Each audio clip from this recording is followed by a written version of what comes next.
Hello everyone, welcome to my mini blog. তো আজকে দিনটা শুরু হয়েছে ঠাকুর পূজা দেওয়ার থেকে। তো সকাল সকাল উঠা স্নান টান করে প্রথমে পূজা দিয়ে লাইছি। পূজা দেওয়ার পর এখানে আমি রেডি হইয়া যাইতেছিলাম, গা মুখে ময়শ্চারাইজার সানস্ক্রিন লাগাইয়া, কারণ একটু পরে পড়াতে যাবো। তারপর এসব করার পরে দেখি একটু পর আবার বৃষ্টি শুরু হয়ে গেছে গা পড়াতে যাওয়ার সময়। তারপরে এই বৃষ্টির মধ্যে আমার হাঁটতে তো একদমই ভাল লাগে না, বাট কিতা করবো, বৃষ্টির মধ্যে পড়াতে যাইতেই হইব। তারপর পড়াতে গেছে, আর এদিকে তো দেখতে খুবই সুন্দর লাগতেছিল। তারপর স্টুডেন্টের ভাই আইসে, তো হ্যারি করতেছিলাম বডি একটু গুছাতে, দেখো কি সুন্দর করে হ্যাঁ বডি গুছাইছে। আওয়ার সময় আবার বৃষ্টি, আর এই রাস্তাটা এত নোংরা, এত নোংরা, এত প্যাক, আমি বুঝি না তারা ঠিক কেড়ে করে না। সবার গ্রামের রাস্তা কত সুন্দর, আর এটা এতই ভাঙ্গা।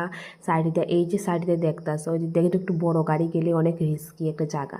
নর্মালি মানুষের হাঁটা চলা করতে বা স্টুডেন্টরা স্কুলে যাইতে অনেক প্রবলেম হয়। আমার নিজেরই অনেক প্রবলেম হয়। আমি 2-3 বার পিছলাও খাইছি, বাট এটা ঠিক কেড়ে করে না আমি জানি না। তারপর বাড়িতে একটু রেস্ট করে এখানে একটা ব্লাউজ সিলাইতেছিলাম। তোমরা কইও ব্লাউজটা কেমন হয়েছে, নতুন একটা স্টাইল প্রথমবারই সিলাইছি। তারপর এখানে মা গোপুরে আদর করতেছিল। বৃষ্টি দেখে আমরা সবাই মিলে চা পপকর্ন খাইছি। রাত্রে বাবু অনেকটি আম আনছে। যদি ভিডিওটা ভালো লাগে অবশ্যই লাইক অ্যান্ড কমেন্ট।